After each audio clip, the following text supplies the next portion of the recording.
जब जयराम महतो खड़ा होता है तब कभी इधर की बात नहीं करते हैं, सीधा मुद्दों की बात करते हैं। तो ये अंतर है दुनिया के बिजनेसमैन में और भारत के बिजनेसमैन में, ये अंतर है। वे लोग रिसर्च करके आगे बढ़ते हैं, वे लोग अपने माइंडसेट से आगे बढ़ते हैं, वे लोग कोई प्रोजेक्ट बनाते हैं, और ये लोग जनता का पैसा बैंक से लेते हैं और फिर जनता की जमीन भी लेते हैं। आपसे बेहतर कौन जानेगा? यदि कोई अजनबी आदमी बंगाल की धरती में आता था तो सोचने से पहले 7 बार घबराता था कि क्या कभी लाल झंडा यहां से उखड़ेगा। आज के जो तो हमारे कार्यक्रम छिलो झारखंड राज्य हमारे कार्यक्रम पहाड़े गोड़ाय हमारे कार्यक्रम खुला मैदाने ग्राउंडे आज के प्रथम बार आमी এই শহরের মধ্যে আসছে। তো আমিও মানে কি এই শহরের মধ্যে মানে ভিড়ভাড় দমে আপনার ব্যাপার আছে কারণ কিন্তু আজকে সেই জন্য আমি খেদ প্রকাশ করতে চাই কি আমাদের জন্য আপনার কাজ আপনার ব্যাপার 1 ঘন্টা 2 ঘন্টার মতো ডিস্টার্ব হবে। সেই জন্য আমি খেদ প্রকাশ করতে চাই কি আমাদের এইটা কার্যক্রম নাই, এটা তো আপনার না মেন্টালিটি আছে। সবাই বলছে কি ভাই যদি পুরুলিয়া এন্ট্রি করবে তো ট্যাক্সি স্ট্যান্ডে পুরুলিয়ার হৃদয় বটে। कोई भी पॉलिटिकल पार्टी आती है पुरुलिया में तो टैक्सी स्टैंड में अपना कार्यक्रम करती है, तो हम भी आ गए। बाकी हमारा जो अंदाज है आप भी जानते हैं, पारसनाथ के जंगलों में पहाड़ों में खेतों खलिहानों में ग्राउंड में मेरा मीटिंग होता है और सभा में नहीं, हम तो स्कॉर्पियो के छत में अपना मीटिंग का भाषण देते हैं। तो इसलिए जितने भी दुकानदार बंधु हैं 2-3 घंटा के लिए आपका अगर काम व्यापार डिस्टर्ब होगा तो उसके लिए हम क्षमा चाहेंगे, क्योंकि मेरा कार्यक्रम ऐसा नहीं होता है। लेकिन भाई ये आपके पुरुलिया का ही धारणा है कि यदि आपको राजनीति करना है तो शहर में भी थोड़ा आना होगा, इसीलिए हम शहर में आए हैं। बाकी हम गांव वाले हैं, हमको पहाड़ों में मीटिंग करना पसंद होता है। तो भाई थोड़ा सा खेद प्रकट करेंगे, जितने भी हमारे दुकानदार बंधु लोग अपना काम काज कर रहे हैं, थोड़ा सा खेद प्रकट करेंगे। तो आज मैं मानता हूं कि पश्चिम बंगाल पुरुलिया जो है, चाहे पुरुलिया रहे बांकुड़ा रहे झारग्राम रहे या मेदिनीपुर रहे, ये जिले संवैधानिक रूप से ये जिले कानूनी रूप से बेशक पश्चिम बंगाल का हिस्सा है, लेकिन अगर संस्कृति की बात करें सामाजिक बात करें भावनाओं की बात करें तो आज भी ये जिले झारखंड का हिस्सा है। और एक झारखंडी बेटा होने के नाते जिस प्रकार से मैं आवाज छोटा नागपुर पठार में बसने वाले लोगों के लिए उठाता हूं, जो आवाज मैं कोयलांचल के लोगों के लिए उठाता हूं, जो लड़ाई मैं कोयलांचल छोटा नागपुर समेत झारखंड के हिस्सों के लिए लड़ता हूं, वही आवाज वही संघर्ष मेरा जंगल महल के लोगों के लिए भी रहेगा। क्योंकि आप भले संवैधानिक रूप से कानूनी रूप से बंगाल का हिस्सा है, लेकिन भावनात्मक रूप से सांस्कृतिक रूप से आज भी आप वही ग्रेटर झारखंड का पार्ट हैं जिसके लिए आपने भी लड़ाई लड़ा था और हमारे पूर्वजों ने भी लड़ाई लड़ा था। और ऐसे भी आपने सबाई जाने प्राचीन नाम की प्राचीन नाम मानभूम प्राचीन मानभूम बोटे ना, तो मानभूम माने की दिखे पुरुलिया दिखे धनबाद और बोकारो। हम लोग सुनते हैं ना कि कुंभ का मेला में भाई लोग बिछड़ गया था, तो सरकार ये नियम कानून हम लोग को बिछड़ाया था। ये मानभूम जिसका एक गौरवशाली इतिहास रहा है, जिसका एक गौरवशाली परंपरा रहा है, भारत देश की आजादी से लेकर झारखंड अलग राज्य की लड़ाई तक जिस मानभूम का एक गौरवशाली इतिहास रहा है, उसी मानभूम का अंग हम भी हैं, जिस मानभूम को आज आप पुरुलिया कहते हैं और हम धनबाद कहते हैं। तो हम आपसे बिल्कुल भी अलग नहीं है। जो आपकी पहचान है, जो आपकी परंपराएं हैं, जो आपकी संस्कृति है, वही पहचान वही परंपरा हमारी भी है। तो इसलिए प्रथम जिनिस এইটাই कि আমরা সবাই একটা মায়ের ছেলে, আমরা ভিন্ন মানুষের ছেলে নাই, আমরা ভিন্ন মায়ের ছেলে নাই, আমরা মানভূমের মাটির মানুষ বটে। তো যেভাবে আপনি মানভূমের মানুষ है সেভাবে আমিও মানভূমের মানুষ। तो इसलिए आज आपके इस कार्यक्रम स्थल से मैं आपको स्पष्ट कहने के लिए आया हूं कि आज जिस प्रकार से झारखंड की राजनीति में हम लोगों ने एक शुरुआत किया, आज वही शुरुआत पश्चिम बंगाल, जिसमें विशेषकर जंगल महल का जो इलाका आता है, हम वहां करने का प्रयास करेंगे। इसके लिए आप सबों का आशीर्वाद, आप सबों का मार्गदर्शन अति आवश्यक और महत्वपूर्ण होगा। आज के समय अपनी सबाई जाने कि हमारे झारखंड लोकतांत्रिक क्रांति मोर्चा एक नतून पॉलिटिकल पार्टी बटे और हमारे काज झारखंडेर प्रांते की भावे आछे की रकम আমরা কাজ করে এখানে আপনি সবাই জানেন। যদি আমাদের কাজ ভালো আপনাকে ভালো লাগে, আপনি যদি ভালো বুঝে আমাদের কাজ, আমাদের কার্যশৈলী, তো আপনার আশীর্বাদ আমরা সবাই চাই। সেই জন্য আমরা এই ঝাড়খণ্ডের মাটিতে, এইখানে বাঙালের মাটি, বিশেষ করে এই পুরুলিয়া, ঝাড়গ্রাম, বাঁকুড়া আমরা আসে আপনার আশীর্বাদ দিয়ে। तो आज अब आप सबों को यह तय करना है कि क्या जो आवाज कई दशकों पहले परिस्थितियों के कारण, राजनीतिक दांवपेच के कारण दबा दी गई थी, क्या उस आवाज में एक बार फिर से जंगल महल की वादियों में गूंजना चाहिए कि नहीं? मैं मानता हूं, मैं यह भी मानता हूं कि आज 25 साल बीत चुके हैं। 25 साल पहले हमें झारखंड राज्य अलग मिला। मैं बार बार कहता हूं कि झारखंड मिलने के बाद झारखंड के लोगों को एक तसल्ली मिला कि भौगोलिक रूप से, संवैधानिक रूप से, कानूनी रूप से एक अलग झारखंड राज्य मिला। झारखंड के लगभग 3.5 करोड़ से ज्यादा की जनमानस को आज ये बस तसल्ली है कि उन्हें झारखंड राज्य मिला। लेकिन मुझे लगता है, मेरा मानना है कि आज भी पश्चिम बंगाल के हिस्सों में जो 4-5 जिले हमारे छूट गए, उन्हें मलाल होता होगा कि हम झारखंड, ग्रेटर झारखंड का पार्ट नहीं बन पाया। निश्चय ही मलाल होता होगा, क्योंकि झारखंड राज्य की अलग लड़ाई में जो योगदान कोल्हान ने दिया था। जब हम कोल्हान कहते हैं तो कोल्हान का मतलब सिंहभूम, कोल्हान का मतलब सिंहभूम से। जब कोयलांचल हम कहते हैं तो कोयलांचल का मतलब आधा मानभूम से। यानी झारखंड अलग राज्य की लड़ाई में जो योगदान कोयलांचल का रहा, जो योगदान सिंहभूम का रहा, वही योगदान, उसी अनुपात में योगदान जंगल महल का भी था। जो शहादत सिंहभूम ने दिया था, जो शहादत कोयलांचल ने दिया था, उसी अनुपात में शहादत जंगल महल ने भी दिया। इसीलिए मैं कहता हूं कि हमें एक तसल्ली मिला कि हमारे पूर्वजों ने अगर लहू बहाया तो हमें झारखंड मिला। लेकिन आज जंगल महल के लोगों को मलाल होता है कि लहू तो हमारे पूर्वजों ने भी बहाया था, लहू तो जंगल महल की वादियों ने भी बहाया था ग्रेटर झारखंड का पार्ट बनने के लिए। लेकिन आज उन्हें नसीब नहीं हो पाया।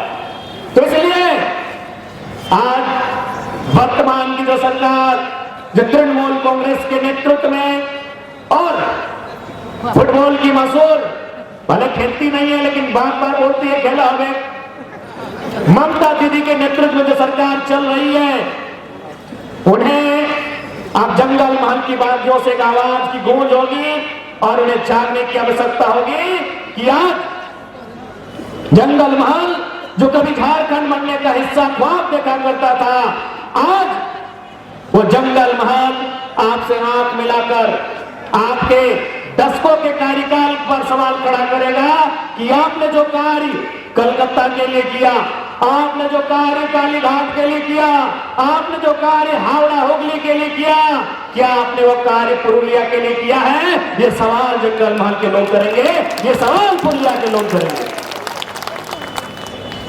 बिल्कुल, क्योंकि आपको हमने 10 दिन नहीं 10 साल से ज्यादा का समय दिया यहाँ के लोगों ने। आप यहाँ का नौजवान, यहाँ के बुजुर्ग, यहाँ की महिलाएं जरूर सवाल करेंगी और आपसे पूछेंगी, आंख से आंख मिलाकर पूछेंगी, क्योंकि ये राजतंत्र नहीं, ये लोकतंत्र है और लोकतंत्र में जनता सर्वोपरि होती है। जनता ये सवाल पूछेगी कि आपने अपने महत्वपूर्ण हिस्सों के लिए जो काम किया, क्या वो पुरुलिया के लिए किया? अगर किया है तो पुरुलिया के तमाम सरकारी कॉलेजों का औचक निरीक्षण करने की आवश्यकता है। उनमें कितने विद्यार्थी पुरुलिया के हैं और कितने विद्यार्थी पुरुलिया के बाहर अन्य जिलों के हैं। यदि आपने पुरुलिया के लिए, इन क्षेत्रों के लिए कार्य किया है तो आज फौरन औचक निरीक्षण करने की जरूरत है कि यहाँ के अभ्यर्थियों को, यहाँ के स्टूडेंट्स को आपने कितना नामांकन करवाया है और बाकी का कितना हुआ है। देखिए, एक बात स्पष्ट जानिए, चाहे कोई राज्य हो, चाहे कोई देश हो, सब समान नहीं होते हैं। पुरुलिया एक ग्रामीण परिवेश में अब जीवन यापन करने वाला क्षेत्र है। हम कलकत्ता और पुरुलिया की तुलना नहीं कर सकते हैं। कलकत्ता में 10 किलोमीटर के क्षेत्रफल में करोड़ों की आबादी बसती है कि नहीं बसती है? पुरुलिया में हजारों वर्ग किलोमीटर में फैला हुआ क्षेत्रफल होगा, लेकिन वहां लाखों की आबादी है। तो हम पुरुलिया और कलकत्ता की तुलनात्मक अध्ययन नहीं कर सकते हैं। पुरुलिया ग्रामीण परिवेश को जीता है, पुरुलिया खेत खलिहान को जीता है, पुरुलिया धान को जीता है, पुरुलिया गांव की परंपरा को जीता है। तो इसलिए आज इस क्षेत्र में बसाव करने वाले वे लोग जो कालखंड से एक लंबी लड़ाई, वो लड़ाई महाजनी प्रथा के खिलाफ थी, वो लड़ाई शोषण के खिलाफ थी, वो लड़ाई पुलिसिया दमन के खिलाफ थी। जिस लड़ाई को यहाँ के लोगों ने लड़ा था, उस लड़ाई का परिणाम तो इन्हें नहीं मिला, लेकिन इन्होंने संतोष किया बंगाल का हिस्सा बनकर। तो आज दीदी को इसका जवाब देना होगा, बिल्कुल देना होगा, और नहीं तो इस बार जंगल महल की वादियों से एक आवाज आएगा और उस आवाज से पूरा बंगाल मिलेगा। इस बात को भी ध्यान रखने की आवश्यकता है। आज चाहे राज्य की सरकार हो या केंद्र की सरकार हो, केवल अपने पूंजीपति मित्रों का उन्होंने घर चलाने का काम किया है। आज दीदी बोले, मोदी के बोले कि अपनी पूंजीपति मानो लोके पॉलिटिकल पार्टी बोटे, अपना संगी पूंजीपति बोटे, लेकिन अपनी सबाई जाने यही बंगाल धोती शारदा चीट फंड घोटाला हुआ है, उसका जांच भी करवाने की आवश्यकता होनी चाहिए। नारद स्टिंग ऑपरेशन भी हुआ है इसी बंगाल की धरती में। आज दीदी ठहाका मार के कहती हैं कि हम भारतीय जनता पार्टी को अपने बंगाल में देखना पसंद नहीं करते हैं, लेकिन जब नारद स्टिंग ऑपरेशन होता है तो उसमें तृणमूल कांग्रेस और भाजपा के कई बड़े नेता पाए जाते हैं और उन फाइलों को बंद कर दिया जाता है। तब चोर चोर मौसेरे भाई बन जाते हैं। किससे छुपा है? जिस प्रकार देश में सहारा का स्कैम सामने आता है, गरीब लोगों ने अपने पसीने से कमाई हुई, अपने पसीने से पाई कमाकर सहारा में पैसा जमा किया था। आज जो स्थिति सहारा का हुआ है, वही बंगाल में शारदा घोटाला के नाम से भी जाना जाता है, जिसमें कम लागत लगाकर ऊंची ब्याज और ऊंची प्रॉफिट की लाभ देकर जो गरीब जनता का, भोली भाली जनता का पैसा कलेक्ट किया गया। और आज उन कंपनियों का क्या हुआ? आज उन पे कार्रवाई का क्या हुआ? आज जिन लोगों ने निवेश किया था, और निवेश करने वाले लोग आज आत्महत्या करने लगे हैं, उनकी पीड़ा का क्या हुआ? ये सवाल तो वाजिब है और ये सवाल पूछना बनता है। क्या भूल गए बंगाल वासियों? शारदा चिट फंड घोटाला भूल गए क्या? इसमें कसूर आपका नहीं है। आज देश की राजनीति ने जनता के स्तर को इतना कम कर दिया है, वो अपने दिनचर्या के जीवन में, वो अपने दैनिक जीवन में फंसकर उलझकर रह जाते हैं कि उन्हें इतने बड़े घोटाले बहुत कम समय में भुला दिए जाते हैं। आज उनके पास समय कहां रहा कि इन विषयों पे वे बात कर पाए, इन विषयों को वे याद कर पाए? उनके पास समय कहां है? आज दैनिक जीवन में इतने मशगूल हो गए हैं जनता। अब करे भी तो क्या करें? कि साधु संत सन्यासी है नहीं, घर परिवार चलाने वाले लोग हैं, परिवार है, बच्चे हैं, उनके लिए जीना पड़ता है, उनके लिए करना पड़ता है, इसलिए इन घोटालों को भी भूल जाते हैं। लेकिन याद रखिएगा, समय के गड़बड़ में कुछ अगर दफन हो जाता है तो समय के साथ वो चिंगारी बन के वापस भी आता है। और इस बार चाहे भारतीय जनता पार्टी रहे या तृणमूल कांग्रेस रहे, मुझे लगता है बंगाल की जनता को और विशेषकर जंगल महल, पुरलिया, बांकुड़ा, झारग्राम, मेदिनीपुर, वहां की जनमानस को उनसे सवाल भी करना होगा और उनसे हिसाब भी मांगना होगा। क्योंकि अगर राज्य में जोड़ा फूल की सरकार है तो केंद्र में कमल फूल की सरकार है। की लगा जोड़ा फूल ना, जोड़ा फूल की जोड़ा पात घास फूल। राज्य में अगर घास फूल की सरकार है तो केंद्र में कमल फूल की सरकार है। और बंगाल की लोगों ने दोनों सरकार को बनाया है।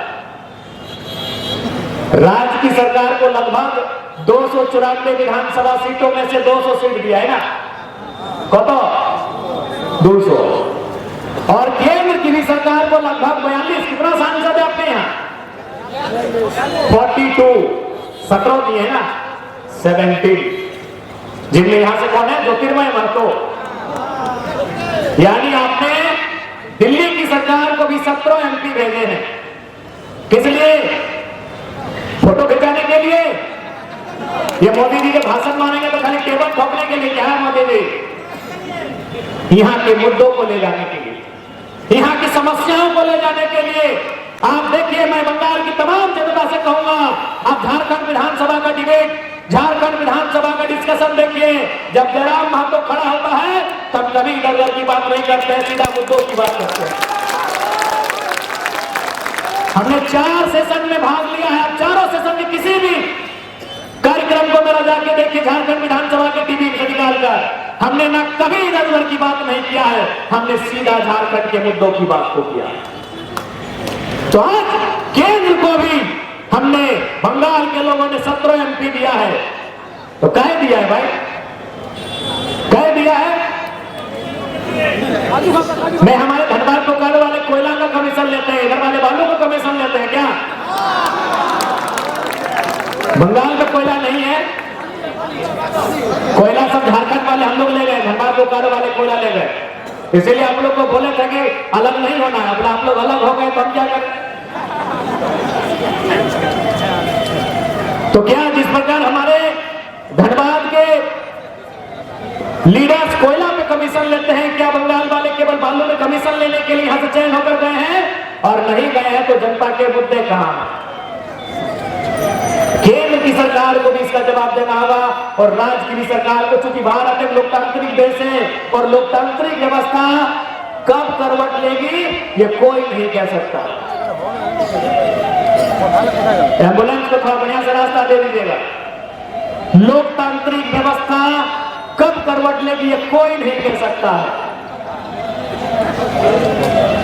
इसलिए आज जो उलगुलान झारखंड की धरती से आया है, जो उलगुलान झारखंड की धरती से वहां के नौजवान लेकर आए हैं, उसका परस्पर सहयोग कहीं ना कहीं बंगाल की धरती से मिल रहा है। और निश्चय ही आने वाले दिनों में हमारे बंगाल के जंगल महल के, पुरुलिया के लोगों के जो समस्याएं होंगी उन पर उसी आवाज के साथ, उसी बुलंदी के साथ, उसी मजबूती के साथ हम लोग लड़ते हुए दिखेंगे जिस मजबूती के साथ हम लोग झारखंड में लड़ते हैं। आज झारखंड में आंदोलन का दूसरा नाम जेल कैंप है।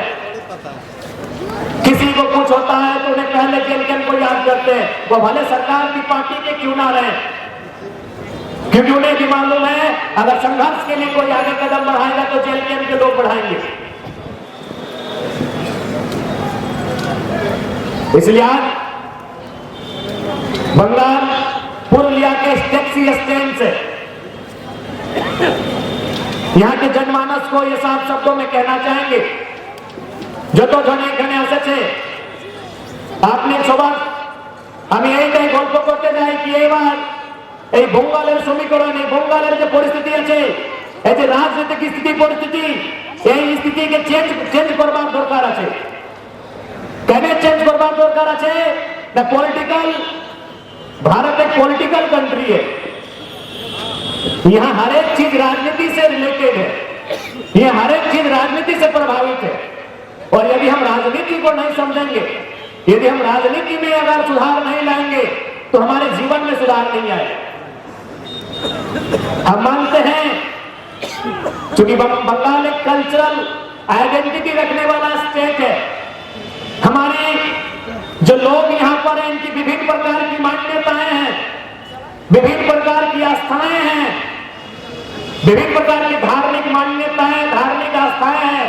लेकिन एक बात कहेंगे, आज के दौर में बदलाव यदि कहीं से होगा तो राजनीतिक गलियारों से होगा, धार्मिक मान्यताओं और आस्थाओं से संभव नहीं है। हम लोग हर एक धर्म, हर एक पंथ का आदर करते हैं, लेकिन जो सच्चाई है, क्योंकि विज्ञान के दौर में हम लोग कदम रखे हैं, वैज्ञानिक सोच के साथ चलने वाले युवा हैं, तो सच बात कहते हैं। आज अगर बदलाव होगा तो राजनीतिक गलियारों से होगा, कानूनों से होगा, कानूनों में संशोधन से होगा, विधेयकों से होगा। आस्थाओं से बदलाव अगर होता तो भारत से बड़ी आस्था दुनिया में कहीं नहीं है। भारत में जितने धार्मिक मान्यताएं हैं पूरी पृथ्वी में कहीं नहीं है। विभिन्न प्रकार की आस्थाएं हैं यहाँ पर, विभिन्न प्रकार के पंथ हैं यहाँ पर, सभी की अपनी अपनी मान्यताएं हैं। लेकिन आप भी जानते हैं, अगर बदलाव आस्थाओं की गलियों से होता तो योगी आदित्यनाथ एक मठ के साधु थे, राजनीति में नहीं आते। ओवैसी साहब किसी मस्जिद का पादरी बनना या मौलवी बनना पसंद करते, राजनीति संसद में नहीं आते। धार्मिक मान्यताएं अच्छी हैं आपके अनुशासन के लिए, आपके जीवन दर्शन के लिए, आपके इतिहास के लिए, आपकी परंपराओं के लिए, आपकी मान्यताओं के लिए। लेकिन बदलाव अगर इस देश में आएगा, बदलाव अगर इस राज्य में आएगा तो राजनीतिक व्यवस्थाओं से आएगा, वैज्ञानिक सोच से आएगा। इसलिए राजनीतिक विषयों को जानने की आवश्यकता है, राजनीतिक विषयों को समझने की आवश्यकता है और उसमें शामिल होने की आवश्यकता है। आज की युवा पीढ़ी, आज के नौजवान, आज की नौजुवतियां ये कहते हैं कि आई हेट पॉलिटिक्स, আমি পলিটিক্সকে ভালোবাসা করে না। এটা আপনি বলে না, আমি আপনাকে ভালোবাসে, तो यारा बोले कि पॉलिटिक्स के भालोबासा करे ना। तो भाई पॉलिटिक्स को अगर आप बढ़िया नहीं मानेंगे तो फिर पॉलिटिक्स इनको वे लोग आएंगे जो पॉलिटिक्स को खराब करेंगे। राजनीति हम लोग कहते हैं आई हेट पॉलिटिक्स, मुझे राजनीति पसंद नहीं है। तो अगर पढ़े लिखे नौजवान अगर राजनीति से भागेंगे, अगर वो यह करके सामना नहीं करेंगे कि मुझे राजनीति पसंद नहीं है, तो राजनीति में वे लोग आएंगे जो राजनीति को गंदा करेंगे। और आज किसी से नहीं छुपा है, आज किसी से नहीं छुपा है कि आज की परिस्थिति क्या है। आज देश की सबसे बड़ी समस्या क्या है। आज अगर आपसे पूछा जाए कि देश की 5 सबसे बड़ी समस्या चुनकर लाइए और उसमें से नंबर एक पर रखिए देश की सबसे बड़ी समस्या क्या है, बताइए आप देश की सबसे बड़ी समस्या क्या है। इकोनॉमी का क्या है। आप जितने लोग बैठे हैं, चाहे दुकानदार भाई हो, चाहे स्टूडियो वाले भैया हो, चाहे हमारे जो भी दुकानदार वाले भैया, टाउन होटल वाले भैया हो, चाहे श्याम ट्रंक हाउस वाले भैया हो, चाहे जयश्री कलेक्शन वाले भैया हो, या जितने लोग आए हैं, जितने लोग सुन रहे हैं, जितने लोग इस देश में जी रहे हैं, साधुओं को छोड़कर, सन्यासियों को छोड़कर, महात्माओं को छोड़कर, सभी लोग इकोनॉमी के लिए जी रहे हैं। ये कड़वी सच्चाई है, इसको मानिए।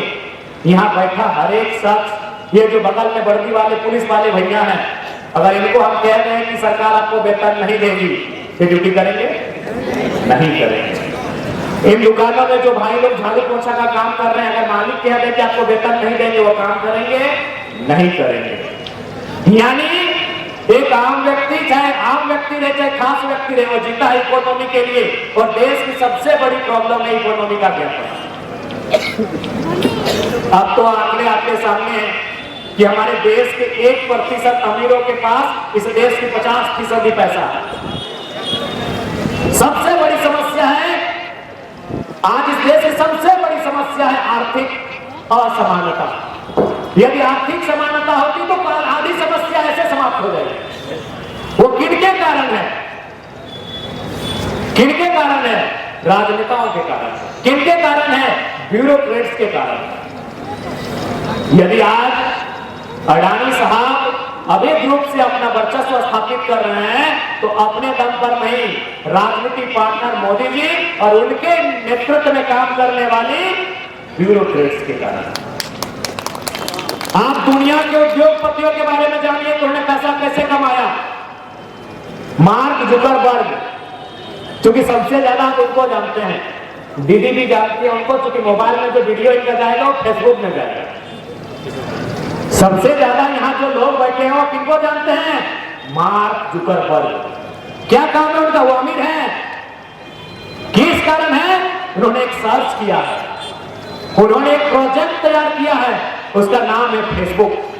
लेकिन भारत में क्या करते हैं अडानी और अंबानी, चाहे कोई रहे, वो हमारे ही पैसा को बैंक से लेके लोन लेके आते हैं। ना उनकी क्रिएटिविटी होती है, ना उनका दिमाग खर्च होता है, वो हमारा ही पैसा जो बैंक में है उसे लोन लेते हैं और अपने पॉलिटिकल मित्रों से पॉलिसी बनाते हैं और उन्हीं से हमारा जमीन ले लेते हैं। नौजवान ये समझेगा नहीं, सोचेगा नहीं, कैसे देश बदलेगा? न भजन करने से देश बदलेगा, न इबादत करने से देश बदलेगा। जब नौजवान सोचेगा और नौजवान जब सवाल करेगा तब देश बदलेगा। बिल गेट्स अगर दुनिया में धनी है तो माइक्रोसॉफ्ट के कारण है, हम उनको बुरा नहीं कह सकते हैं, लेकिन अडानी को अरावली का पहाड़ चाहिए ना। तो ये अंतर है दुनिया के बिजनेसमैन में और भारत के बिजनेसमैन में, ये अंतर है। वे लोग रिसर्च करके आगे बढ़ते हैं, वे लोग अपने माइंडसेट से आगे बढ़ते हैं, वे लोग कोई प्रोजेक्ट बनाते हैं और ये लोग जनता का पैसा बैंक से लेते हैं और फिर जनता की जमीन भी लेते हैं। तो कैसे ये बदलेगा? ये तब बदलेगा जब जो लोग पॉलिटिक्स में हैं उन पे आप कंट्रोल करेंगे। बस कहने को है, बस कहने को है कि ये देश of the people, by the people, for the people, जनता को, जनता के लिए, जनता के द्वारा है। केवल 5 साल में एक बार वोट देने के टाइम, केवल 5 साल में एक बार वोट देने के टाइम ये देश जनता के हाथों में होता है। उसके बाद जनता सड़कों में होती है और नेता महलों में होते हैं। उस व्यवस्था को बदलना होगा और ये व्यवस्था एक दिन में नहीं बदलेगी, लेकिन बदलेगी। आज देखिए एक नया विधायक, एक नौजवान विधायक झारखंड में बना है और आज आपको मालूम होगा, कई बार आपके पुरिया के लोग हमसे मिलने गए, पूछिए कि हमको ठीक से मिल पाए? नहीं मिल पाए। क्यों नहीं मिल पाए मालूम है? क्योंकि मेरा जन्म हुआ है धनबाद जिला में और हम जहां से विधायक बने वो गिरिडीह जिला है और हमने एक प्रतिज्ञा लिया है, मैंने एक शपथ लिया है कि मैं अपने जिले से बाहर 1 इंच जमीन नहीं कर दूंगा। देश ऐसे नहीं बनता है, भाषणों से नहीं बनता है, देश एक विचार से बनता है और वो विचार आपके अंदर तभी आएगा जब सच में आपके अंदर निष्ठा है। अपने लोगों को तकलीफ में रोते हुए देखकर आपके अंदर अगर सच में तकलीफ है तब देश बदलेगा। ये लोग भाषण देते हैं हम गरीबों का अच्छा करेंगे और पता चलता है जो पॉलिसियां बनाते हैं वो अपने उद्योगपति मित्रों से पूछकर बनाते हैं। आगे नया विधायक राजनीति में आया है, मेरा अपना घर इसलिए मेरे विधानसभा में नहीं है क्योंकि मेरा विधानसभा मेरा जिला में नहीं पड़ता और हमने प्रतिज्ञा ली है। ईमानदारी से बोलिए, जिस दिन भारत के लगभग 4800 विधायक, भारत के लगभग 790 सांसद अगर प्रतिज्ञा ले ले कि मेरा अपने जिला के बाहर 1 इंच जमीन नहीं होगा, सोचिए आधी समस्या का समाधान आधे महीनों में हो जाएगा। जिस दिन ये प्रतिज्ञा ले ले कि भाई मैं उस जिले में भी तो कोई लोग रहता होगा, अगर हम उसकी प्रॉपर्टी लेंगे तो वो गरीब होगा, ऑटोमेटिकली गरीब होगा। अगर हम किसी की प्रॉपर्टी खरीदने जा रहे हैं तो अमीर होगा कि गरीब होगा? तो ये तो हमारे यहाँ के लीडर्स की लीडरशिप है, जिनमें दूरगामी सोच का घोर अभाव है, जिन लीडर में दूरगामी सोच का घोर अभाव है। इसलिए आज इस राज्य को, इस देश को अगर बदलना है तो युवाओं को राजनीति में आना होगा। एक नौजवान विधायक बन के झारखंड की विधानसभा में आया है, बाकी लोगों की हालत खराब रखी है। ये नया नया तरीके से बात को रखता है, ये नए नए तरीके की बात करता है, ये नए नए आइडियाज की बात करता है, इससे सबको खतरा है। इसीलिए कभी हमारे बारे में ये कहानी सुनाएंगे, हमारे बारे में ये कहानी सुनाएंगे।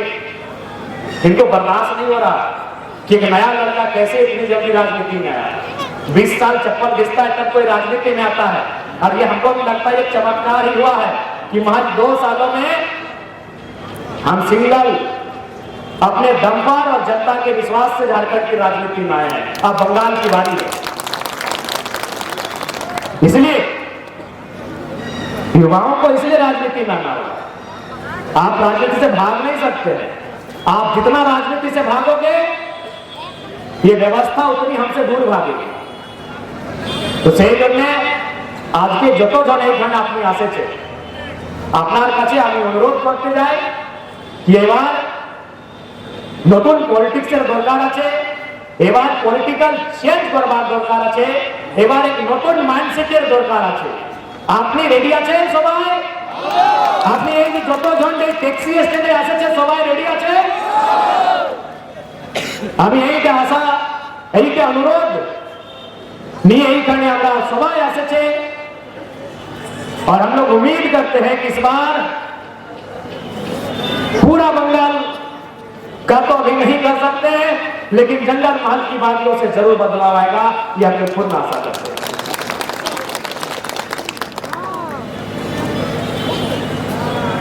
और साथ ही साथ चूंकि हम जब भी बात करते हैं तो उसमें हमारा जो पुराना इतिहास रहा है, जो हमारे प्राचीन हिस्ट्री, हमारे जो संघर्ष, हमारे जो पूर्व ছিল, আমাদের যে সংঘর্ষ ছিল, ওই সংঘর্ষ যে মতন আমি ঝাড়খণ্ডে আমাদের মানুষ নারাজে জল জমন জমিন, জল জঙ্গল জমিন, এইটা আমাদের ঝাড়খণ্ডের স্লোগান। আপনার এইখানের কি স্লোগান? মায় মাটি মানুষ, এটা আপনার স্লোগান। তো এই আমাদের ঝাড়খণ্ডের স্লোগান আর আপনার বঙ্গালের স্লোগানে এই সমান কি আছে? আমাদের স্লোগানে কি আছে? জল জমিন জঙ্গল। আপনার স্লোগানে আছে মায় মাটি মানুষ। তো সমান কি আছে? মাটি জল জমিন। আমাদের স্লোগান আছে জমিন, জমিন মানে মাটি। আপনারও স্লোগান আছে মায় মাটি মানুষ, মাটি মানে জমিন। यानी একটা সিমিলার জিনিস আছে এই আপনার স্লোগানে আর আমাদের ঝাড়খণ্ডের স্লোগানে। আপনার কি? আপনার তো ঝাড়খণ্ড মানে আজকেই বঙ্গাল। তো এই আপনার স্লোগানের আমাদের স্লোগানে একটা সিমিলার জিনিস আছে। এই সিমিলার জিনিসের নাম কি? মাটি। सिमिलर जिनिस माने माटी। तो आज इस मंच के माध्यम से पूर्णिया के हृदय स्थल टैक्सी स्टैंड के माध्यम से इस कार्यक्रम के माध्यम से बंगाल की सरकार को कहेंगे कि जिस प्रकार छोटा नागपुर के पठार में, जिस प्रकार झारखंड के इलाकों में सीएनटी कानून संचालित है, सीएनटी कानून का अनुपालन है, उसी तर्ज पर जंगल महल में सीएनटी कानून को संचालित किया गया। आप सभी जानते हैं जमीन और मिट्टी है तो सब है। नौकरी सब नहीं करेंगे, व्यवसाय भी सब लोग नहीं करेंगे। कुछ लोग व्यवसाय करना भी बहुत कठिन काम है, बहुत बड़ा धीरज और संयम आपको रखना पड़ता है। खेती बाड़ी लेकिन सब कर सकते हैं। जमीन अगर आपका रहेगा, आप अगर नहीं कुछ हुआ तो कम से कम हम ये बात कहते हैं कि हमारे बापेर बाड़ी আছে, बापेर चास আছে। हम अपने आप को तसल्ली देते हैं। नहीं कर पाए, हम तैयारी करने कलकत्ता गए, हम तैयारी करने दिल्ली गए, हम तैयारी करने पटना गए, हम तैयारी करने रांची धनबाद गए। लेकिन चूंकि कंपटीशन का जमाना और सच्चाई भी है, जितने भाई जितने बहन तैयारी करने के लिए घर से निकले हैं, जिस एग्जाम की तैयारी करने निकले हैं, उसमें अगर 1000 सीट है तो लाख अभ्यर्थी होते हैं, सबका सिलेक्शन नहीं होता है। लेकिन जब वो घर वापस आते हैं, जब वो नाउमीद परेशानी होकर घर आते हैं तो उनकी माँ या पिता बोलते हैं कि कोई बात नहीं, जा सकता, भावना करिए ना, किले भावना करे रे, कोशिश करल है, कोई भालो कोशिश करल है, आपन दिगेले कोनो कमी नहीं रखना है, कोनो बात नहीं है, चाष्टा है, खेतका है, यह बढ़िया खेत है, एक चासे 6 महीना घुसी के खावे, देखो तसल्ली मिलता है, देखो तसल्ली मिलता है कि अपनी ये दिखे की बोले बढ़िया खेत के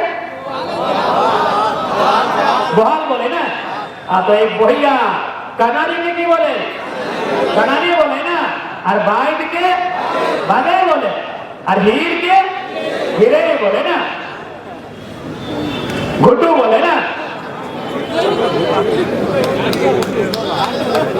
तो अंतिम समय हम ये उनको तसल्ली जरूर देते हैं कि आपने मेहनत किया, बहुत अच्छा मेहनत किया, ठीक है, नहीं हो पाया, जीवन यापन, जीविका उपार्जन, ये जो हमारी जमीन का टुकड़ा है इससे हो जाए। तो इसीलिए जमीन का बचना और जमीन को बचाना ये बहुत जरूरी है। इसलिए सेफ्टी कानून जंगल महल के क्षेत्र में दीदी आपको संदेश स्पष्ट देंगे, क्योंकि हमें सूचना मिली है, गोपनीय सूचना मिली है कि जो फॉरेस्ट मैदान में मेरा कार्यक्रम था, किसी पुलिस पदाधिकारी के मोबाइल में वो लाइव देखी, ये हमें सूत्रों से जानकारी मिली है। तो यदि आज भी मेरी बात को आप सुन रहे हैं तो इस बात को ध्यान दीजिएगा, क्योंकि आपके बंगाल का ये नारा है, माय माटी मानुष। जी हमें याद आता है कि टाटा नैनो से आप बड़ी तगड़ा लड़ी थी माटी को बचाने के लिए। आज बंगाल में, विशेषकर पुरुलिया में, अन्य प्रदेशों के बड़े बड़े उद्यमी नजर गड़ाने लगे थे। अयोध्या के पहाड़ में अन्य प्रदेशों के बड़े बड़े पैसे वाले लोग अपनी नजर गड़ा कर बैठे हैं। जरा सा मौका मिलेगा वो पुरुलिया के साथ साथ अयोध्या पहाड़ को भी चट कर जाएंगे।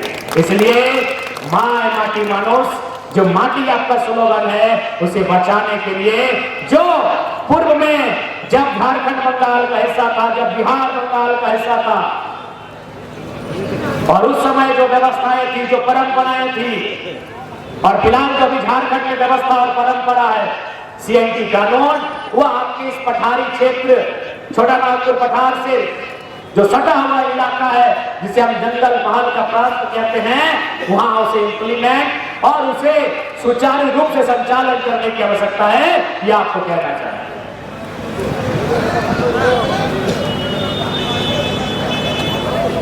आज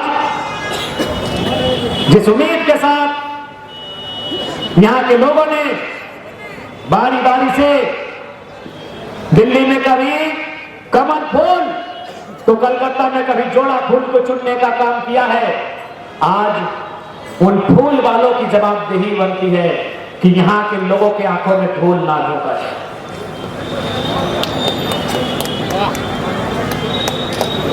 उन फूल वालों की जवाबदेही बनती है, दिल्ली में खिलने वाला कमल फूल और कलकत्ता में खिलने वाला जोड़ा पत्ता फूल, कि यहाँ के लोगों के जीवन में किसी प्रकार का धूल नहीं झोंका जाए। नहीं तो याद रखिएगा, खेती बाड़ी करने वाले लोग हैं, ये फसल काटना जानते हैं, और फूल भी, ये फूल फल सब इनको फसल ही लगता है, ये अलग नहीं है।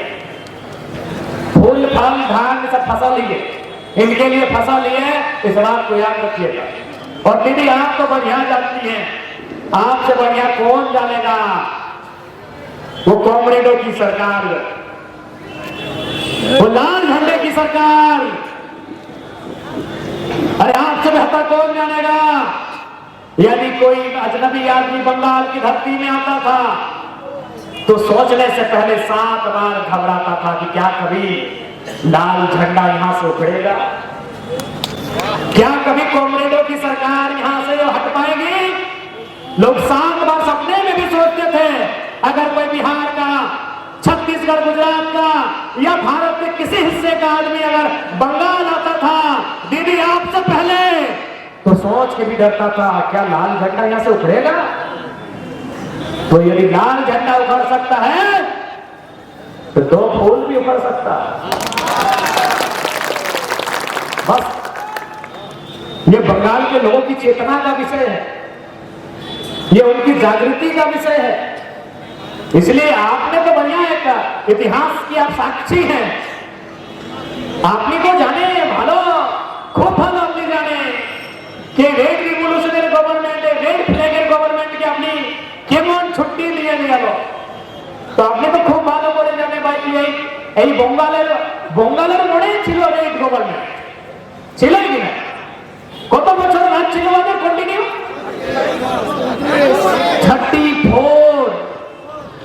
34 सालों का शासन 30 বছরের উপর 30 বছরের উপর। हाँ तो 30 बोली ना अपनी। हाँ तो 30 अच्छा 34 34 এখন 0 আছে। बताइए यही है राजनीति की खूबसूरती। This is the beauty of politics. यही तो खूबसूरती कि जो लोग 34 साल से सत्ता में थे, डर लगता था, सपने में भी सोच रहे हैं क्या ये लोग सत्ता से जाएंगे, आज वो 0 में है, लड्डू में है। यही तो राजनीति की खूबसूरती है। तो है दीदी। और वैसे भी आपका जो प्रिय खेल है वो फुटबॉल है, वो गोल नहीं होता है। অনেকজন দিদি আপনার যে প্রিয় খেল কখনো क्या बोलते বাংলা খেলা ওইটা ওই ফুটবল বটে। আর ফুটবল গোল থাকে, আর গোল মানে 0। वकील बाबू जोहार नमस्कार। फुटबॉल माने गोल और गोल माने 0। इसलिए यदि यहाँ के लोग आपको मौका दे सकते हैं तो उस गद्दी से उतार भी सकते हैं। इस बात को याद रखिए। और साथ ही साथ मैं ये भी आपसे कहूंगा कि विधि व्यवस्था को दुरुस्त करिए। अभी हमें सूचना मिली, कई ऐसे भाई हैं, एक भाई तो सीआरपीएफ में रह के उनके साथ दुर्व्यवहार हुआ, लेकिन उन्हें न्याय नहीं मिल पाया। इसलिए विधि व्यवस्था को भी दुरुस्त करिए। और नहीं तो ये जो लोग वोट करते हैं वो सोचेंगे इस बार अमित शाह ही बंगाल में बदलाव करेंगे। और मुझे लगता है आप बंगाल के लोग भी फूल वालों से नाता तोड़ने के लिए तैयार हैं, क्योंकि फूल बंगाल में धूल बनकर उड़ के रह गया है। और आज के इस मंच के माध्यम से न केवल कलकत्ता में बैठे हुक्मरान, बल्कि दिल्ली में जो 17 सपोर्ट लेकर गए हैं उनको भी स्पष्ट कहेंगे कि आपको 17 सपोर्ट का माने 17 सीटों से है लोकसभा की। वो जो सपोर्ट आपको यहां से मिला है, वो जो सीटें आपको यहां से मिली हैं, तो वहां पुरुलिया का भांगड़ा राजा बेचने के लिए नहीं मिला। एक गान ছিল না আমি পুরুলিয়ার ভাগড়া রাজা খুব আপনার গান খুব মিষ্টি গান, একটা কি বলে खूब भालो गान। तो प्यारे सांसदों इस बात को याद रखिएगा, आपको यहां की जनता ने अपने दुखों का, अपनी परेशानियों का समाधान करने के लिए भेजा।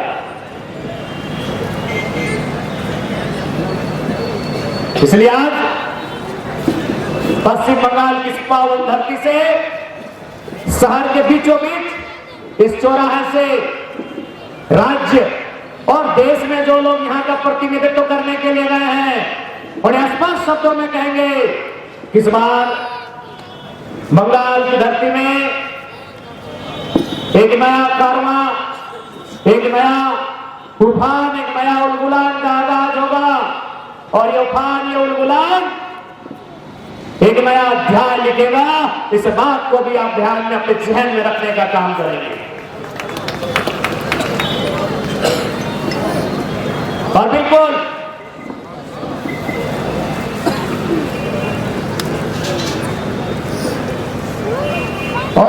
बिल्कुल अभी मैं कुछ देर पहले कह रहा था और उसकी शिकायतें बार बार यहाँ के नौजवान करते आ रहे हैं कि आसपास के क्षेत्रों में जितने भी महाविद्यालय विश्वविद्यालय इत्यादि हैं उनमें यहाँ के स्थानीय युवाओं की भागीदारी लगातार घट रही है।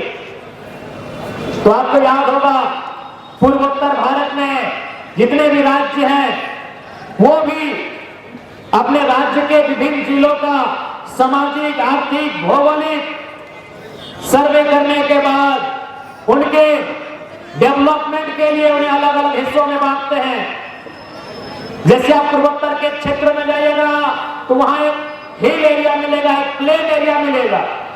प्लेन एरिया के लिए अलग व्यवस्था करते हैं, हिल एरिया के लिए अलग व्यवस्था करते हैं। तो इस यहाँ की सरकार को भी ये सोचना होगा यदि जंगल महल में विकास से विपरीत अगर जंगल महल के लोगों की सामाजिक आर्थिक शैक्षणिक स्थितियां हैं तो जंगल महल को एक विशेष ढांचे में लाकर विशेष सांचे में रखकर डेवलपमेंट करने की दरकार है। और नहीं तो याद रखिएगा जंगल महल जो हमेशा इतिहास रहा है, जंगल महल का एक क्रांति का, जंगल महल का इतिहास रहा है गुलगुलान का, जंगल महल का एक इतिहास रहा है नए जागृति का, नई सोच का। इस बार जंगल महल फिर से नई जागृति नई चेतना के साथ आकार लेगा और यह आकार एक नया सरकार को बनाने का भी काम कर सकता है।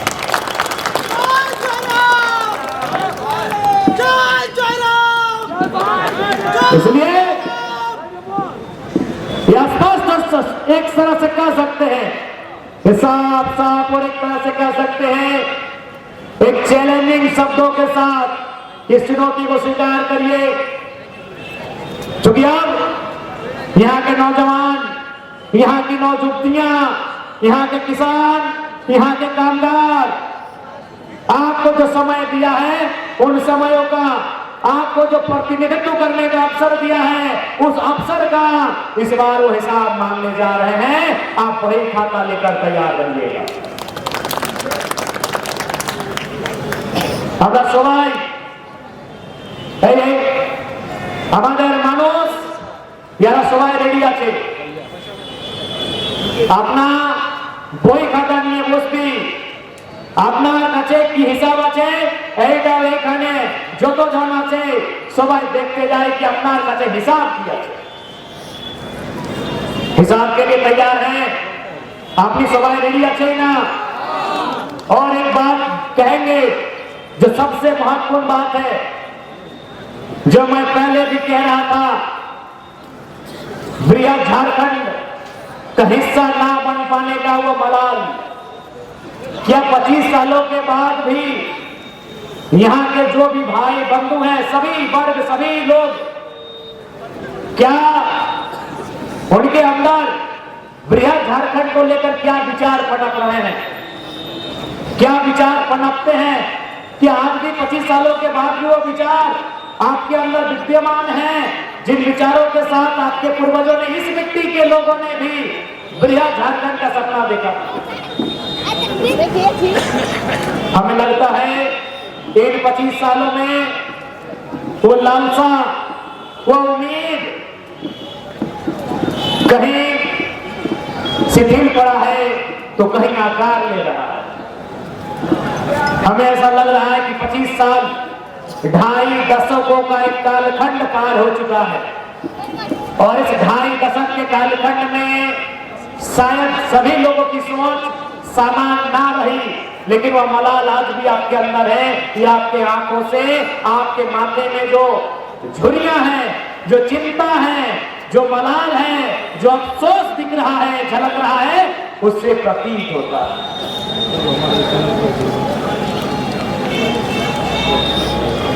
तो आज इस कार्यक्रम के माध्यम से जंगल महल में हम लोग शंखनाद करने जा रहे हैं। আমরা সবাই শঙ্খনাদ করতে যাচ্ছি কি এবার এই বঙ্গালের মাটি, এই বঙ্গালের ধরতীয় আমাদের নতুন পলিটিক্যাল পার্টি যার নাম বলে ঝাড়খণ্ড লোকতান্ত্রিক ক্রান্তিকারী মোর্চা, ওই পার্টি এইখানে দস্তক দিবে। এইটা আমাদের আপনার মধ্যে এটা মেসেজ, এটা সন্দেশ আছে।